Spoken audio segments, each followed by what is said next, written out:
കഴിഞ്ഞ 10 വർഷമായിട്ട് ഈ രാജ്യത്ത് എന്താ നടന്നത്? ശോ, ഇങ്ങനെ ഒരു അരാജകത്വം സൃഷ്ടിച്ച ഭരണമുണ്ടോ? UDFന് സംസ്ഥാനത്ത് ഏറ്റവും കൂടുതൽ മേൽക്കൈ നേടിക്കൊടുക്കുന്ന ഒരു ജില്ലയാണ് മധ്യദുരാങ്കൂർ ഉൾപ്പെട്ട പത്തനംതിട്ട ജില്ല. ആ പത്തനംതിട്ട ജില്ലയിൽ UDFന്റെ ഏറ്റവും വലിയ ഘടകകക്ഷിയാണ് കേരള കോൺഗ്രസിന്റെ ജോസഫ് വിഭാഗം. അതിന്റെ പാർട്ടിയുടെ സംസ്ഥാന ട്രഷറർ ഡോക്ടർ എബ്രഹാം കലമണ്ണിൽ നമ്മളോടിപ്പം ഈ തെരഞ്ഞെടുപ്പിന്റെ വിശകലനവുമായി ചേരുന്നുണ്ട്. എങ്ങനെയാണ് പത്തനംതിട്ട ജില്ലയിലെ 5 മണ്ഡലവും ഈ പ്രാവശ്യം UDF തിരിച്ചു പിടിക്കും. അതാണ് ഞങ്ങളുടെ റീഡിങ്. കേരള കോൺഗ്രസ് പാർട്ടി മത്സരിക്കുന്ന തിരുവല്ലയിൽ വർഷങ്ങളായി ഞങ്ങളിൽ നിന്ന് പോയ സീറ്റ് ഈ പ്രാവശ്യം ഒരു 10,000 വോട്ടിന്റെ ഭൂരിപക്ഷത്തോടുകൂടി മിനിമം തിരുവല്ല എന്ന് വിജയിക്കുമെന്നാണ് ഞങ്ങൾ വിലയിരുത്തുന്നത്. അതുപോലെ തന്നെ ആറന്മുള നിയോജകമണ്ഡലം അബിൻ വർക്കി ഒരു വൻപിച്ച ഭൂരിപക്ഷത്തോടുകൂടി ഇടതുപക്ഷക്കാരുടെ വോട്ട് തന്നെ മേടിച്ച് UDF അധികാരത്തിൽ വരും. കാരണം ഇടതുപക്ഷം തന്നെ ശബ്ദിട്ട് നിൽക്കുകയാണ്. എങ്ങനെയും ഈ ഗവൺമെന്റ് മാറണമെന്ന് അവർ പോലും പറയുന്നത്. ഇവിടെ കുമ്മനം രാജശേഖരനാണ് ആറന്മുള വന്ന സ്ഥാനാർത്ഥി. അപ്പോൾ അവരുടെ മൈക്കിനകത്തൂടെ ആറന്മുളയുടെ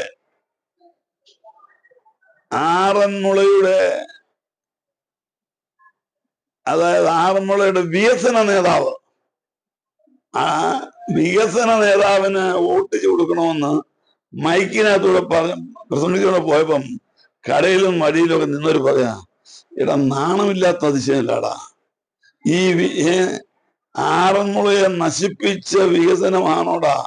ആറന്മുള എയർപോർട്ടിനെ നശിപ്പിച്ച കുമ്മനം രാജശേഖരനാണോ ആറന്മുളയുടെ വികസന നേതാവെന്ന് വഴി നിൽക്കുന്നവർ പറഞ്ഞിട്ട്. അതുകൊണ്ട് ഈ പ്രാവശ്യം ആറന്മുളയിൽ ഒരു വൻപിച്ച മാറ്റം. വീണ ജോർജ് 3-ാം സ്ഥാനത്ത് പോകുമെന്നാണ് എന്റെ കണക്കൂട്ട്. അതാ. മനുഷ്യൻ ഫെഡപ്പായി. കഴിഞ്ഞ 10 വർഷമായിട്ട് ഈ രാജ്യത്ത് എന്താ നടന്നത്? ശോ, ഇങ്ങനെ ഒരു അരാജകത്വം സൃഷ്ടിച്ച ഭരണമുണ്ടോ? എത്രയോ നല്ല കമ്മ്യൂണിസ്റ്റിനോടൊന്നും ആർക്കും വലിയ വിരോധമില്ല. കമ്മ്യൂണിസ്റ്റ് രാജ്യം ഭരിച്ചല്ലോ അച്യുതാനന്ദനും നമ്മുടെ ഒന്നാന്തരമായിട്ട് നായനാരും ഒക്കെ ഭരിച്ച രാജ്യമല്ലേ ഇത്. സംസ്ഥാനത്ത് എത്രയോ മാന്യമായിട്ടാണ്. ഇതിപ്പോ എന്താണ് ഈ പിണറായി സഖാവിന്റെ ഒറ്റയാൻ പോക്ക്? മാർക്സിസ്റ്റുകാർ പോലും എതിർത്ത് നിൽക്കുകയാണ്. വീണയുടെ മാർക്സിസ്റ്റ് പാർട്ടിക്കാര് വീണയുടെ ഓഫീസിൽ നിന്ന് അവരുടെ ഓഫീസുകാർ വിട്ടുകൊടുത്തില്ലേ? അവർ വേണ്ട പറഞ്ഞു, ഞാൻ ജോലി ചെയ്യാമെന്ന് പറഞ്ഞു. അത്രമാരാണ് ആറന്മുള. പിന്നെ റാന്നി പഴകുളം മധു, നല്ല എല്ലാ വിഭാഗങ്ങളുടെയും വോട്ട് നല്ലതുപോലെ കരസ്ഥമാക്കുവാൻ കഴിയുന്ന ആളാണ് മധു പഴകുളം. അവിടുന്ന് വൻപിച്ച ഭൂരിപക്ഷത്തോടെ ജയിക്കും. പിന്നെ കോന്നിയിൽ എല്ലാവരുടെയും ഒരു ധാരണയുണ്ട്, ആര് MLA ഓൾറെഡി ഞങ്ങൾ വീണ്ടും MLA ആണെന്ന് പറഞ്ഞ് ഒരു അഹങ്കാരം കാണിച്ചപ്പോഴേ എന്നാന്ന് വരട്ടറ കാണിക്കാമെന്ന് പറയുന്നത് കേട്ടു. ശരിയാണത്. ശാന്തനാണ്, വളരെ നല്ല നല്ല നല്ല കപ്പാസിറ്റിയും ഉള്ള ഒരു പ്രൊഫസറാണ്.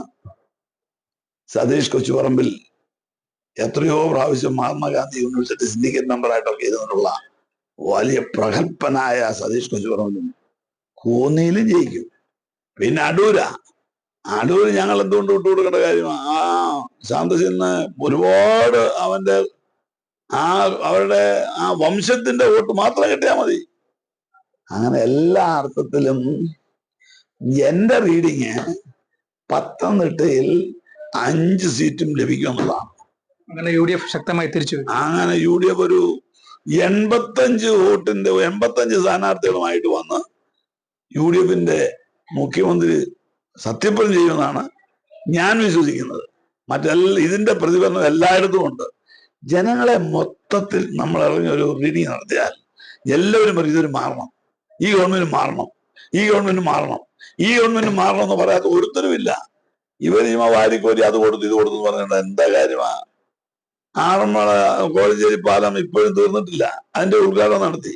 അങ്ങനെ ഒരുപാട് ഉദ്ഘാടനം നടത്തി പേര് വെക്കാൻ നോക്കുന്നുണ്ട്. അങ്ങനാണോ? ജനങ്ങൾക്കൊരു ശാന്തവും സന്തോഷവും സമാധാനവും ഒരു ഐശ്വര്യമുള്ള ഒരു ഭരണമല്ലേ കേരളം ആഗ്രഹിക്കുന്നത്. അത് പിണറായി നശിപ്പിച്ചു. അതുകൊണ്ട് പിണറായിക്ക് ഒരു മാറ്റം ഉണ്ടാകും എന്ന് ഞങ്ങൾ കേരള കോൺഗ്രസ് പാർട്ടി UDFന്റെ ഒരു ഭാഗമായതുകൊണ്ട് ഞങ്ങൾ വിശ്വസിക്കുന്നു. അത് സംഭവിക്കും.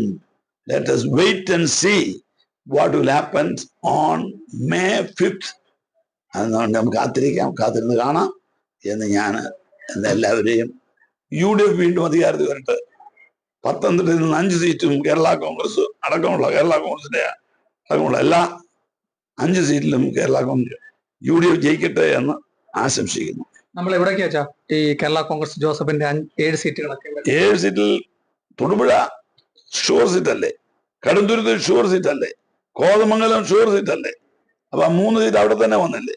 പിന്നെ 4ാമത്തെ സീറ്റ് കുട്ടനാട്, 5ാമത്തെ സീറ്റ് നമ്മുടെ തിരുവല്ല, 6ാമത്തെ സീറ്റ് ഇരിങ്ങാലക്കുട, 7ാമത്തേതാണ് മലബാർ. അപ്പൊ 7ൽ 5 സീറ്റ് കണിശ കാണും, യാതൊരു സംശയവുമില്ല. പാർട്ടി ചെയർമാനായി പിന്നെയും ജോസഫ് സാറ് തുടരും. ജോസഫ് സാറിന് യാതൊരു കുഴപ്പമില്ല. ജോസഫ് സാറിന് പിന്നെ ആരോഗ്യസ്ഥിതി ചില മോശമായതുകൊണ്ട് മാത്രമല്ല, പുള്ളി ഇരിക്കുമ്പോൾ തന്നെ മകനെ MLA ആയിട്ട് കാണണമെന്നുള്ള ആഗ്രഹം ഉണ്ടായിരുന്നു. അത് സാധിച്ചു. അങ്ങനെ പാർട്ടി ഒറ്റക്കെട്ടായിട്ട് പോകും. പാർട്ടിക്ക് ഒരു മാറ്റവുമില്ല. പാർട്ടി ഒറ്റക്കെട്ടായിട്ട് ശക്തമായിട്ട് ജോസഫ് സാറിന്റെ കീഴിൽ ഞങ്ങൾ എല്ലാവരും അണിനിരന്നിട്ടുണ്ട്. അങ്ങനെയാണ് പോകുന്നത്. Kerala vision news, Pathanamthitta.